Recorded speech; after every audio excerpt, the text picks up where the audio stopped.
الحمد لله وكفى وسلام على عباده الذين اصطفى. أما بعد أعوذ بالله من الشيطان الرجيم. بسم الله الرحمن الرحيم.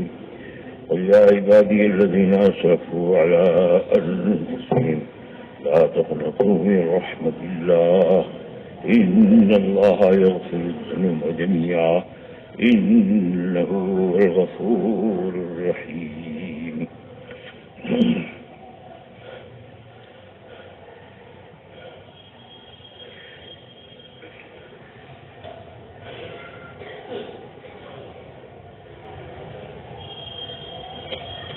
وقال تعالى لقد كان لكم في رسول الله أسوة حسنة لمن كان يرجو الله واليوم الآخر وذكر الله كثيرا.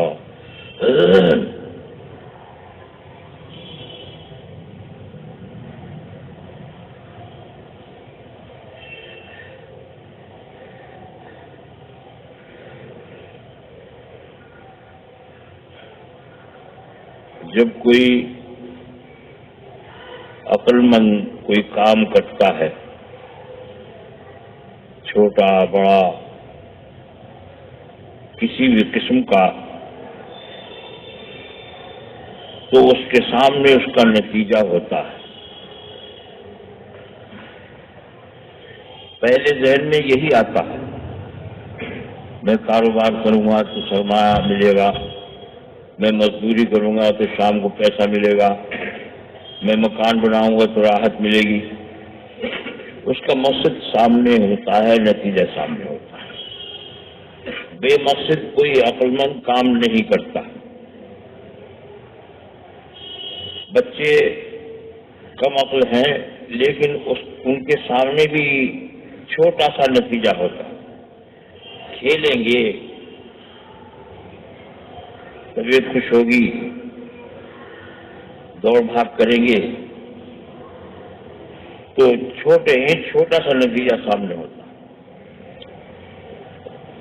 اور اگر کوئی اس چیز سامنے نہ ہو، اس کا نتیجہ، تو پاگل پن ہے، پاگلوں کا کام. پاگل آدمی بولتا ہے، کچھ کرتا ہے، اس کے سامنے اس کا نتیجہ نہیں ہوتا. اللہ جل شانہ تو ساری کائنات کے رب ہیں، مالک ہیں، خالق ہیں. وہ بے نتیجہ کام کیسے کر سکتے ہیں؟ ان کے سامنے کوئی نتیجہ اس کا ہے. میں اس لیے کر رہا ہوں کہ یہ ایسے ہوگا.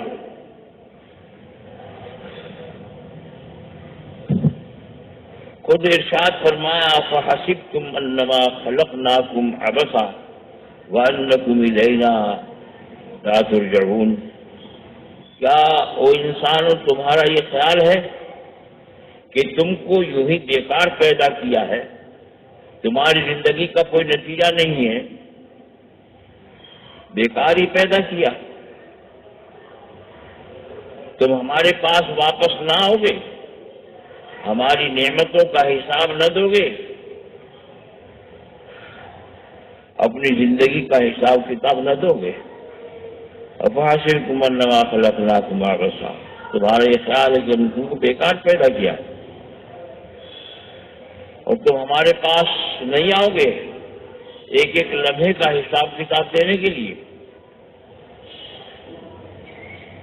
فتعالى اللہ الملک الحق، بادشاہ جو برحق ہے، جس کی بادشاہت حق ہے، وہ بیکار کاموں سے بہت دور بلند تر ہے، بیکار کاموں نہیں کرتا. اکبر الہ آبادی کہتے ہیں سب کچھ کے بعد کچھ نہیں، یہ تو کچھ نہیں. سب کچھ کے بعد کچھ تو ہونا ضرور ہے، اور سب کچھ کے بعد کچھ نہیں، یہ تو کچھ نہیں، بیکار بات ہے. اللہ نے سب کچھ کیا ہے، اس کا نتیجہ سامنے آنا ہے، اور اگر کوئی چیز نہیں تو بیکار ہی ہے. اور اللہ تعالیٰ بیکار کام کرے گا، کیا خیال ہے؟ جب اس کی مخلوق میں سے جس کو عقل ہے وہ بیکار کام نہیں کر سکتا تو وہ کیسے کر لے گا؟ نتیجہ ہے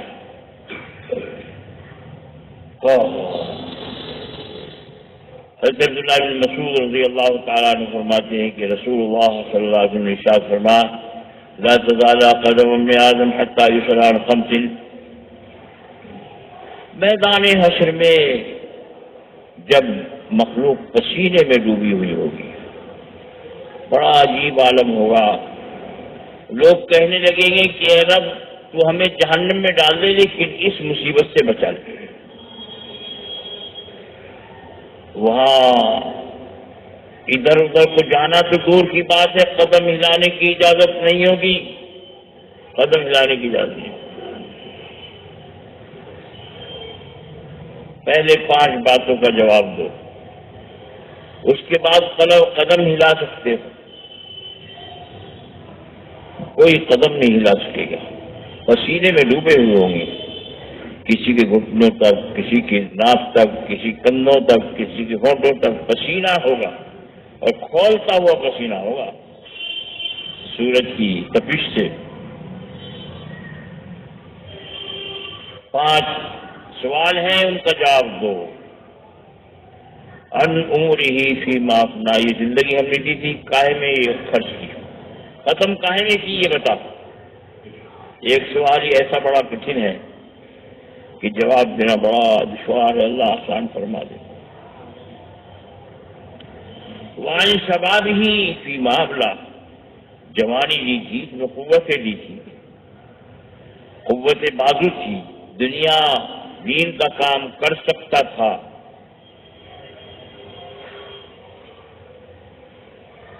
کامیابی حاصل کر سکتا تھا ہر لائن میں، طاقت نہیں تھی۔ طاقت عجیب چیز ہے، اللہ تعالیٰ کی عطا۔ تو یہ جوانی کاہے میں خرچ کی، کاہے میں پرانی کی؟ جوانی سے آگے چل کر بڑھاپا آ گیا،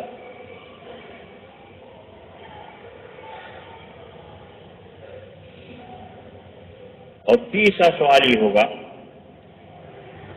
من أين اكتسب وفيما ماله من أين اكتسب، مال سے سوال ہوگا، کہاں کمایا، حلال راستے سے، حرام راستے سے، دھوکہ دھڑی سے، یہ مال کہاں سے کمایا، مال کے بارے میں سوال ہوگا۔ زندگی بہت بڑی نعمت ہے، جوانی بہت بڑی نعمت ہے، مال بہت بڑی نعمت ہے، بڑی بڑی نعمتوں کے متعلق سوال ہوگا۔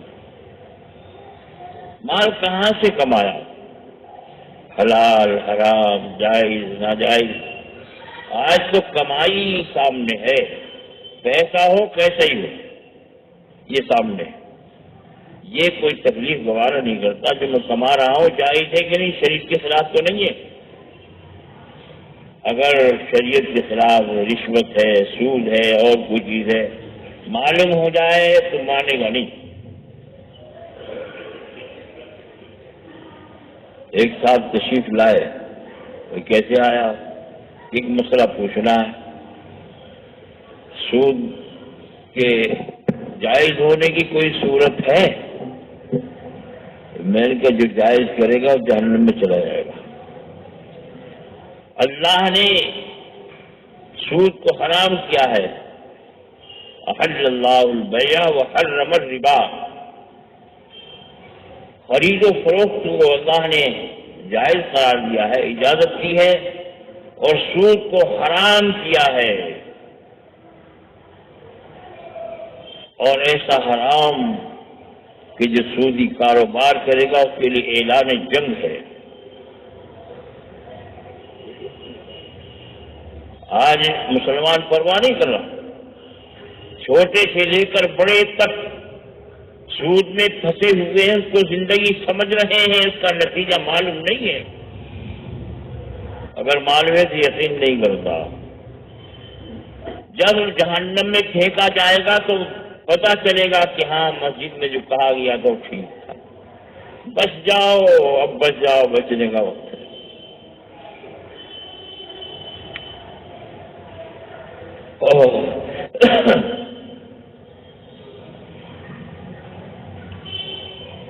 بدترین حرام ہے سود۔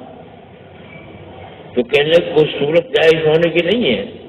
میں نے کہا میں نے تو کہا ہے، اللہ نے جب حرام کیا کوئی اس کو جائز کرے گا تو وہ گردن تو نہیں ہے، جہنمی ہے۔ کہنے لگے میرا پیسہ باہر کی بینکوں میں ہے اور اس کا سود ہے، اس کے متعلق میں باہر کی بینکوں میں اندر کیوں؟ سود تو حرام ہے۔ کہا حضرت ہو تو کئی کروڑ روپیہ ہے سود۔ میں ان کا سود کا کئی کروڑ روپیہ ہو یا کوڑی ہو سب حرام ہے۔ اٹھ کے چلے گئے، بڑبڑاتے ہوئے چلے گئے۔ معلوم ہے کہ نہیں مولوی کس کام کا کہ نہیں سود بھی حلال لگی۔ آپ سمجھیں میری وجہ جہنم میں نہیں گیا۔ یہ کہتا ہوا چلا گیا، ناراض ہو گیا۔ پھر چند دن کے بعد کہا کہ صاحب انہیں کچھ نہیں آتا۔ میں نے ایک عالم سے پوچھا، انہوں نے کہا ٹھیک ہے۔ عالم کیا کوئی داڑھی والا بدماش ہوگا، اس سے پوچھ لیا ہوگا۔ میں نے کہا ٹھیک ہے، اس کے ساتھ تم بھی جہنم میں جانا، تمہارا ساتھ بھی جہنم میں جائے گا، فکر مت کرو، مت آنا۔ آج مسلمان کا یہ حال ہے، مسلمان کا یہ اب مالہ من این اکتسب، ہمارے آقا نے فرمایا کہ مال کے بارے میں سوال ہوگا، کہاں سے کمایا؟ کمانے کے بعد ہم مالک ہیں صاحب، پوری تجوری کے ہم مالک ہیں، جو بیلنس ہے ہمارا بینک میں اس کے مالک ہے، نہیں تم مالک نہیں ہو۔ یہ امانت چند روزہ نزدماس، در حقیقت مالک کے ہر شے خدا، یہ امانت ہے ہمارے پاس۔ آپ نے کرتا پہن رکھا ہے، پہننے کی تو اجازت ہے، لیکن اس کو پھاڑ کے پھینکنا، ضائع کرنا جائز نہیں، گناہ ہوا۔ پوچھو گی تو ہماری نعمت کو خراب کیوں کیا، ضائع کیوں؟ جو چیز دی ہے اس کو اللہ کے حکم کے مطابق اگر خرچ کیا تو بچ جاؤ گے، ورنہ نہیں۔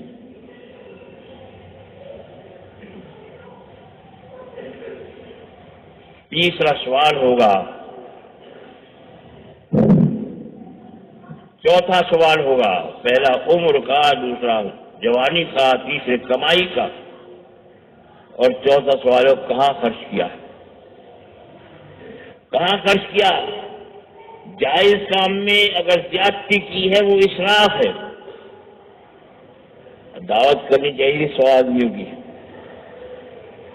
آپ نے جوش میں آ کے 200 کی دعوت کی تو یہ اسراف ہو گیا۔ اللہ تعالی کی محبت ختم۔ انہ لا یحب المسرفین، جو زیادتی کرتے ہیں خرچ میں اللہ اس سے محبت نہیں کرتا۔ اور پھر اگر دکھلاوے کے لیے ہے تو یہ شرک ہے، تو اللہ تعالیٰ کی محبت سے بھی محروم اور آگے بھی سخت گنہگار۔ اور اگر ناجائز میں ایک پیسہ بھی خرچ کیا ہے یہ تبذیر کہلاتا۔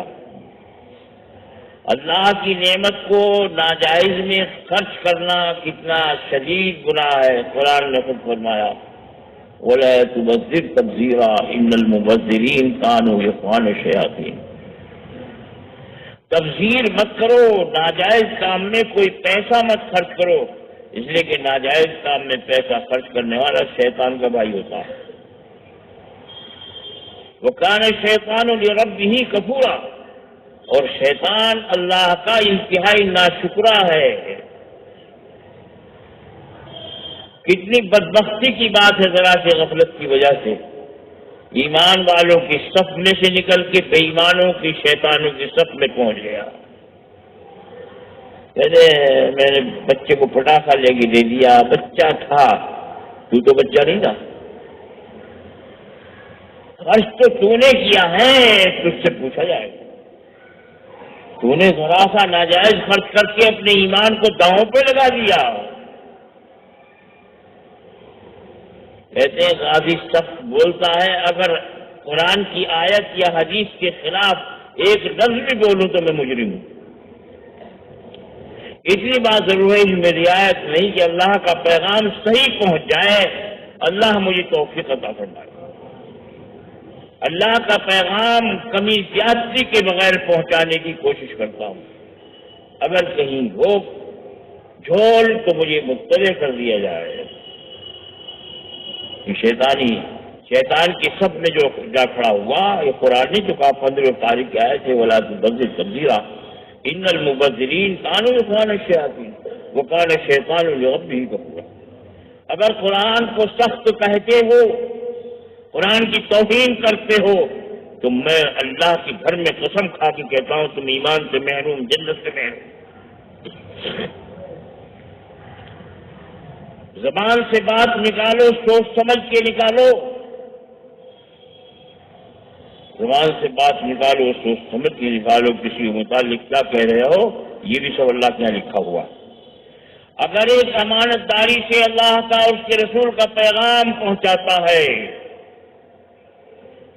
اور تم اس میں فی نکالتے ہو، قیامت سے ڈرو، یہ ہم سے پوچھو، ہم سے رجوع کرو کہ کوئی اس میں زیادتی کمی ہو۔ امانت ہمارے پاس ہے، پورا پہنچانا ہمارے ذمے ہے، جب تک آنکھ کھلی رہے، جب تک زبان بولتی رہے۔ اب سوچو، ہم بہت بڑے دھنستر ہیں، بہت بڑے دھنستر ہیں، دولت کے ڈھیر لگے پڑے ہیں، لہٰذا ہم نے 20 کروڑ روپیہ 50 کروڑ روپیہ شادی میں خرچ کر دیا تو ہم کتنے بڑے مونچھوں والے ہیں، کتنی اونچی ناک والے۔ نہیں، تو سب سے زیادہ ذلیل ہے کہ تم نے خدا کی نعمت کو خراب کیا، اس کے حکم کے خلاف خرچ کیا، جہنم کا انتظار کر اگر توبہ نہیں کرتا۔ تو اپنی طرف سے کہہ رہا ہوں، قرآن کو مانتے ہو کہ نہیں؟ اللہ کے رسول کو مانتے ہو کہ نہیں؟ آج کل سنا گیا تو ہاں مانتا ہوں، دل و جان سے مانتا ہوں۔ قرآن کہتا ہے کن کو؟ ہماری ماؤں کو۔ کیسی ماں؟ جن پہ ساری امت کی مائیں قربان ہو جائیں تو بھی ان کا حق ادا نہیں ہو سکتا۔ کون مائیں ہیں؟ وَأَزْوَاجُهُمْ أُمَّهَاتُهُمْ، میرے نبی کی بیویاں مسلمانوں کی مائیں ہیں۔ ماں بیٹے کا پردہ ہوگا؟ ماں بیٹے کا تو نہیں ہوتا پردہ، مگر امت کی ان بہترین ماؤں کو جن کے قدم کی خاک اگر میں بدن پہ ملوں جہنم میں ڈال دیا، جلائے گی نہیں جان دیا۔ ایسی عظیم مائیں، ان کے متعلق اللہ کا حکم 22 پارے کے شروع میں، وَقَرْنَ فِي بُيُوتِكُنَّ وَلَا تَبَرَّجْنَ تَبَرُّجَ الْجَاهِلِيَّةِ الْأُولَىٰ، گھروں میں گڑی بیٹھی رہو۔ کس کو حکم ہے؟ ہماری ماؤں کو حکم ہے، نبی کی بیویوں کو حکم ہے، ہماری عزت اور نبی کی عزت کے لیے حکم ہے، گھروں میں گڑی بیٹھی رہو۔ اور زمانے جاہلیت کی جاہل عورتوں کی طرح گھر سے باہر بے پردہ مت کرو۔ او اپنے آپ کو اللہ کے محبوب کے امتی کہنے والے، اپنے آپ کو اللہ کے محبوب کا امتی کہنے والے، تیرے لیے کیا حکم ہے؟ کیا حکم ہوگا؟ ان کے لیے تو اور بھی زیادہ پردے کی ضرورت ہے۔ ملت کی آبرو ہے، ہماری ماں بہنیں ملت کی آبرو ہیں۔ سرکار دو عالم صلی اللہ علیہ وسلم کے پاس قیدی آئے، حاتم طائی کی بیٹی بھی آئی، سر کھلا ہوا تھا، سرکار نے بھی چادر دے دی، سر ادھر سر بند ہو۔ نبی کی چادر کی قیمت معلوم ہے؟ عرش عظیم سے زیادہ ہے، جبکہ وہ ابھی تک ایمان نہیں لائی تھی۔ ایک عورت کی آبرو کی حفاظت اتنی محبوب تھی کہ باوجود اس کے کہ ابھی ایمان نہیں لائی تھی، سرکار نے اپنی چادر سے کو ڈھک لیا۔ رسول اللہ کو ماننے والوں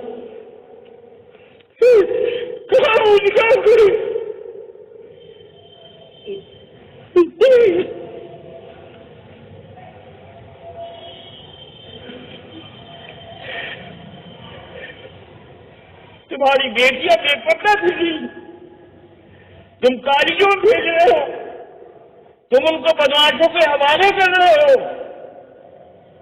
ہماری بیٹیاں کیا نبی کی آبرو نہیں ہے؟ کیا کر رہے ہو؟ آپ کھولو۔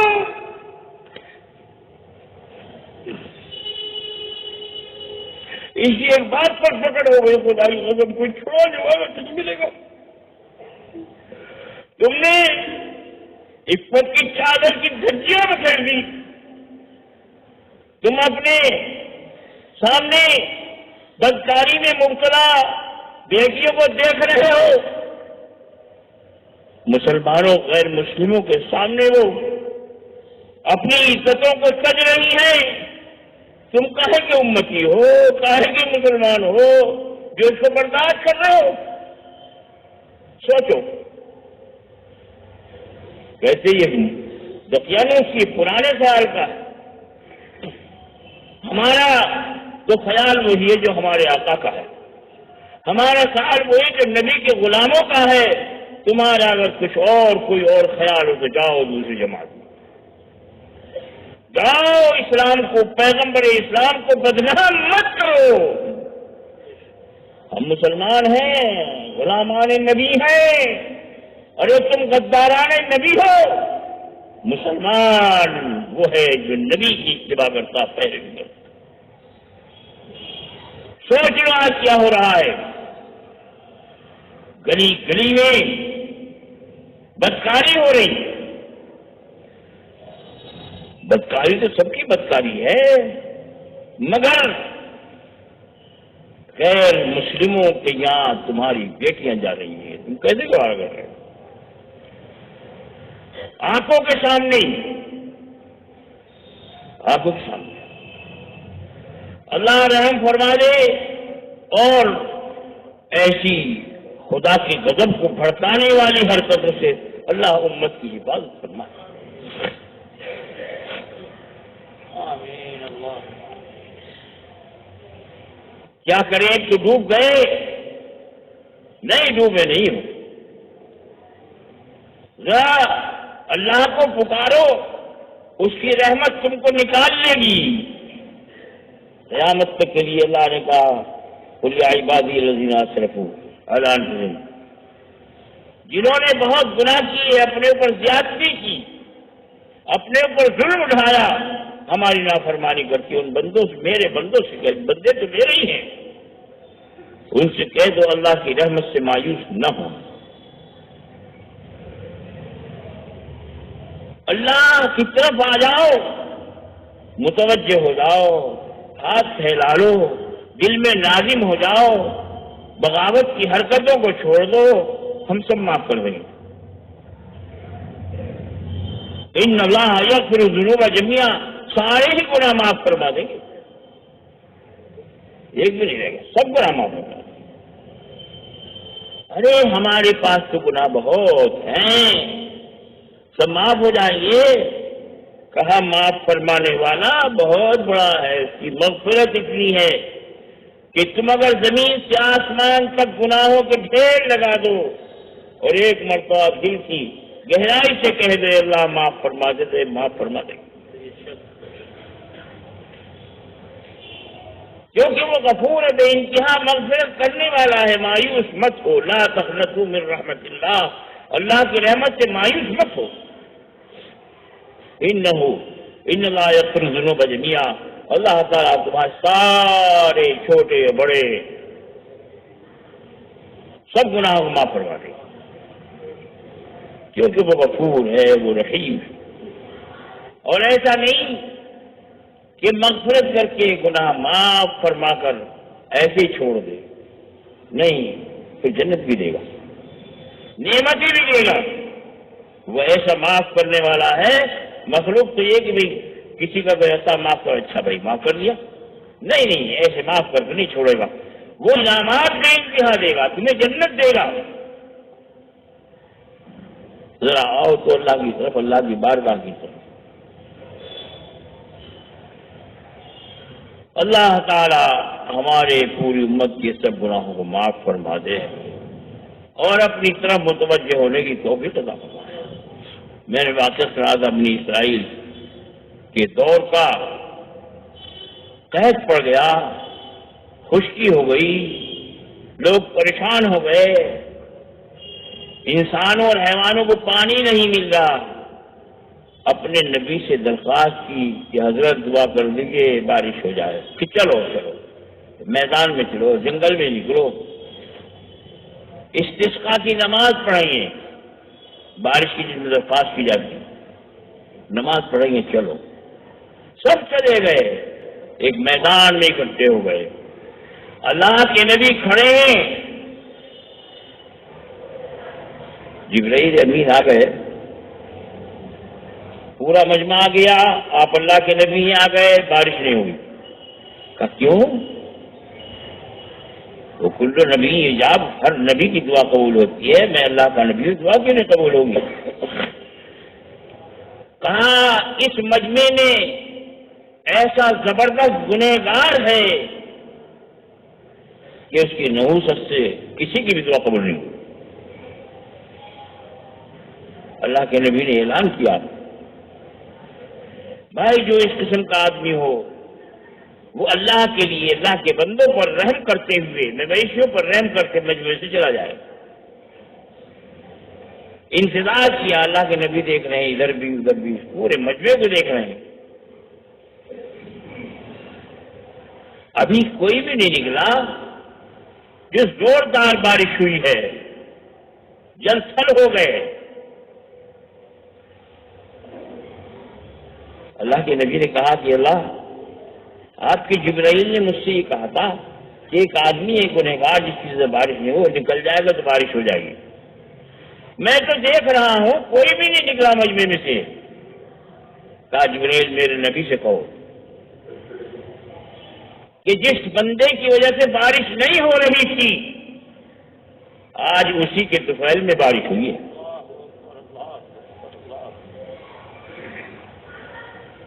کیوں؟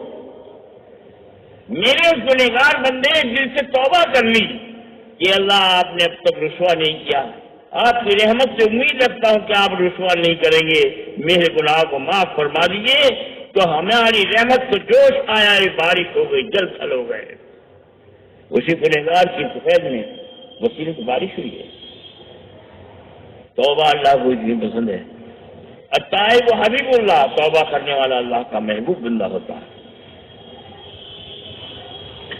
التائب من الذنب کمن لا ذنب لہ، توبہ کرنے والا ایسا ہے جیسے اس نے گناہ ہی نہیں کیا۔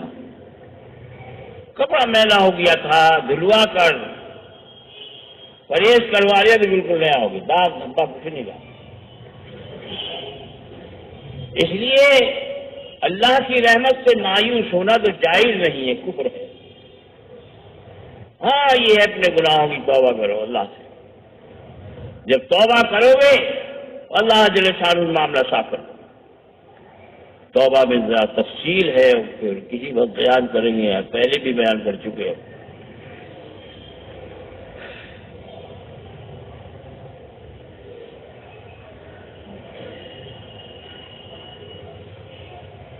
توبہ کرنے کے بعد پھر کیا ہوگا؟ پھر لباس خراب کر لو گے، کوشش کرو خراب نہ۔ کیسے نہیں ہوگا؟ اس راستے کو مت جاؤ جس میں دھول ہے، کوڑا کرکٹ ہے، اس راستے میں مت جاؤ۔ اس راستے میں جاؤ جہاں نہیں ہے دھول، اس کو مت بول. وہ کون سا؟ لقد کان لکم فی رسول اللہ اسوۃ حسنہ. رسول اللہ صلی اللہ علیہ وسلم کی مبارک زندگی تمہارے لیے ایک نمونہ ہے. سرکار کے قدم قدم چلو، قدم بقدم چلو، بچ جاؤ گے گناہوں کے میل سے، بچ جاؤ گے.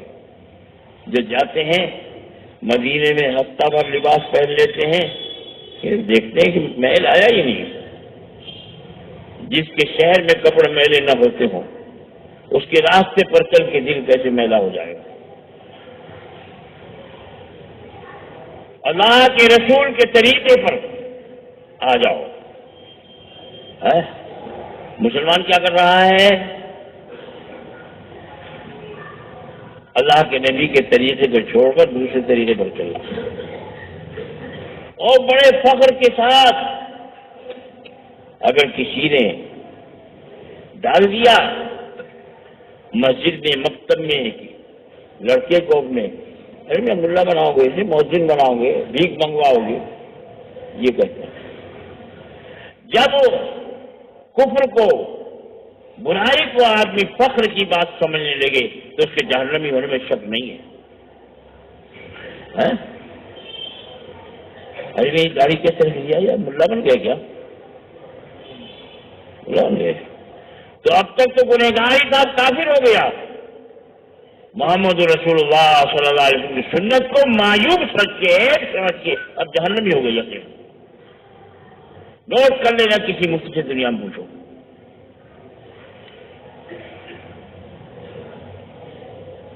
آج مسلمان کا یہ حال ہے، اپنے آقا کے نشانات کو مٹاتا ہے. اور پہلے کیا حال تھا؟ صدیق اکبر رضی اللہ تعالیٰ عنہ، مجاہدین بہت کم رہ گئے تھے. حضرت اسامہ کا لشکر چلا گیا تھا، بھیج دیا تھا کہ جس کو حضور نے نکال دیا ہے اللہ کہتے میں واپس نہیں کروں گا.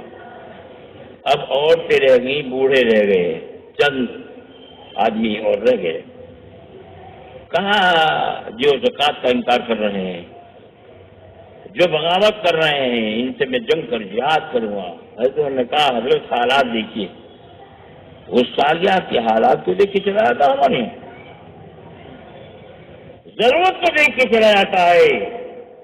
اگر ایک رسی بند کراتی تھی کسی جانور میں، زکوٰۃ کے جانور میں، اگر وہ بھی نہیں دے گا میں جہاد کروں گا. انہوں نے کہا کہ حضرت مسئلہ کیا بھی، ایک جھول مارا حضرت عمر کے سینے میں اور کہا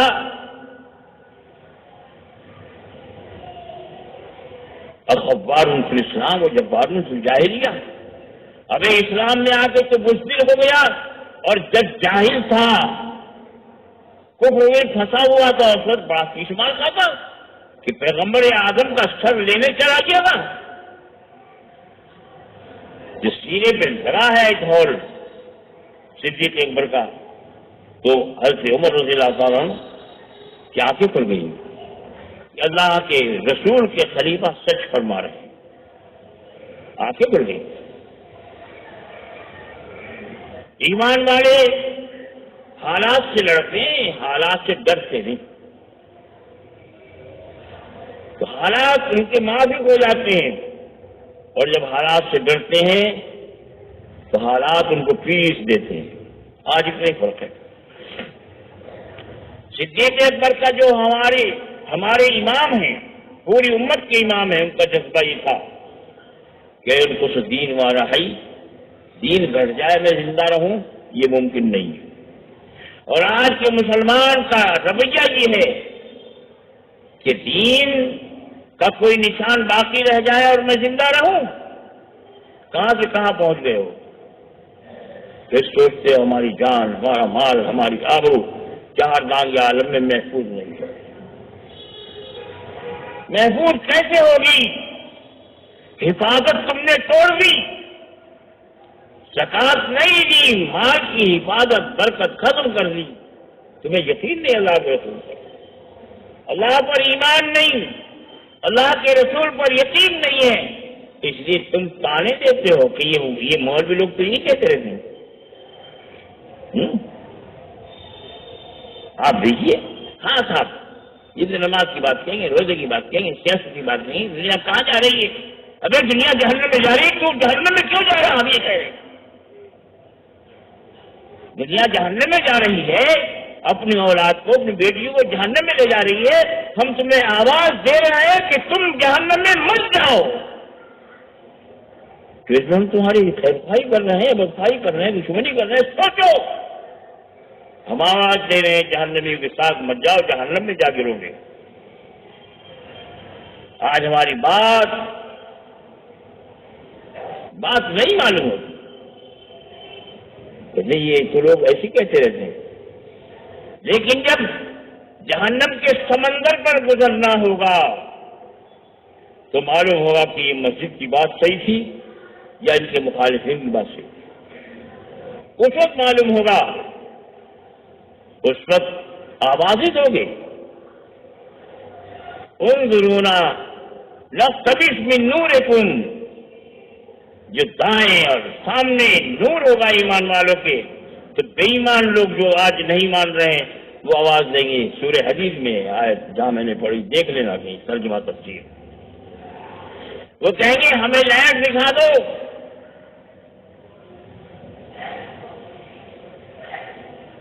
تو وہ کیا کہیں گے؟ ارجعوا، واپس جاؤ، جہاں سے ہم لائے وہیں سے لاؤ.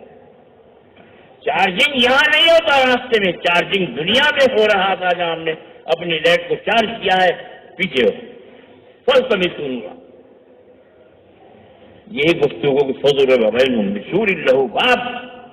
ایک دیوار کھڑی ہو جائے گی، باطنہ فی الرحمہ وظاہرہ من قبل العذاب. ایک طرف جہاں بے ایمان ہے وہاں اندھیرا گفت ہوگا اور خطرناک راستہ، اور جہاں ایمان والے وہاں روشنی ہو. سورہ حدید میں دیکھ لینا، قرآن پاک میں. ملا خیانت نہیں کرتا، اللہ کا بندہ خیانت نہیں کرتا. کوئی ان کی شکل میں آپ کو خیانت کر دے تو اس کا اعتبار نہیں. مانو اللہ کی، رسول اللہ کی، کلام اللہ کی، دین کی مانو، بچ جاؤ گے، نہ بچ نہیں سکتے.